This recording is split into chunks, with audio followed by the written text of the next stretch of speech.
So IV characteristics of a metallic conductor at a constant temperature.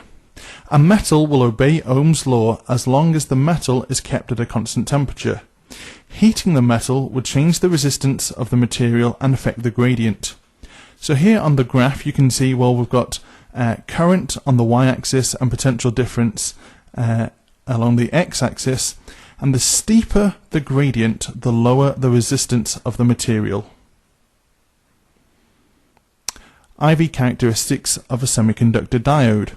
A diode only allows electricity to flow in one direction, so no current is present when a negative potential difference is across the diode.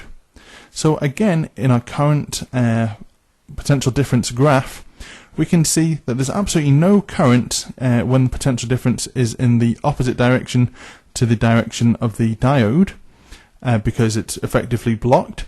But going in the forwards direction, well, the current only starts to come around 0.6 volts. That's because all diodes have got something called a threshold voltage, and below that the diode does not work. IV characteristics of a filament lamp. A filament lamp or bulb will heat up as the amount of current that flows through it increases. So to begin with, when there's a fairly low current, well, the resistance is going to be quite low. But as we increase the current, the atoms inside the metal that's inside the filament will start to heat up and vibrate, and the more that they vibrate, they get in the way of the electrons and therefore increasing the resistance. It doesn't matter which way the electricity flows through the filament bulb, we still see the same effect. The idea that as the current is increased, the gradient gets lower and lower and lower because the resistance is increased. Okay, and finally the IV characteristics of a negative coefficient thermistor. So in this case, as the thermistor's resistance is decreased as the temperature increases.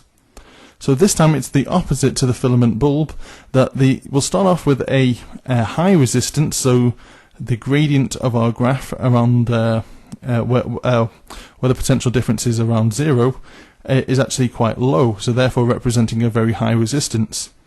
But as the current increases, the thermistor itself will get hotter and hotter and hotter, therefore the resistance will decrease and the gradient of our graph will get steeper because there's less resistance. Okay guys, I hope that helped. Bye for now.